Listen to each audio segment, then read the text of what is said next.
छत्रपती शिवाजी महाराजांनी जेव्हा स्वतःची कारकीर्द सुरू केली, जेव्हा तुम्ही त्यांची ट्रेनिंग झाली, जे काही तुमचा इतिहास तुम्ही सगळ्यांना माहितीच आहे आपल्या सगळ्यांना, ठीक आहे.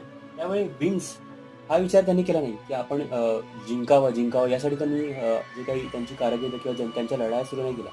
त्यांना आपल्या देशासाठी किंवा आपल्या राज्यासाठी स्वराज्य हे घडवायचं होतं. तर त्यांनी छोट्या-छोट्या गोष्टींपासून सुरुवात केली. स्वतःची लढाई, जे काही लेखणी, भाषा जे काही आहे सगळ्या गोष्टी या पासून सुरुवात केली त्यांनी आणि त्यांनी छोट्या-छोट्या गोष्टींवर विचार केला, की या छोट्या-छोट्या विंग्सवर आपण काम करूया. म्हणजे छोट्या-छोट्या गडांपासून किंवा छोट्या-छोट्या आपल्या जे स्पॉट्स आहेत, त्यांच्यापासून आपण लढाई आणि चढाई सुरुवात करून आपले छोटे-छोटे विजय मिळवूनच आपण आपलं जे काही हेतू आहे तो साध्य करू शकतो. आणि मग राज्याभिषेक केल्यानंतर अक्षरशः पूर्ण महाराष्ट्र त्यांनी स्वतंत्र केला, ठीक आहे ना? आणि त्यांची पुढे कारकीर्द चालू राहिली. तसंच मी तुम्हाला एक साधं उदाहरण देतो, की आपल्या आयुष्यातील छोट्या-छोट्या ज्या गोष्टी आहेत, विंग्स आहेत, ते तुम्ही नेहमी लक्षात ठेवून त्याच्यावर काम करून लॉ ऑफ अट्रॅक्शन वगैरे करून तुम्ही तुमच्या छोट्या-छोट्या गोष्टी साध्य करूनच तुम्हाला मोठे-मोठे तुमचे जे गोल आहेत, उद्देश आहेत, ते साध्य करता येतील.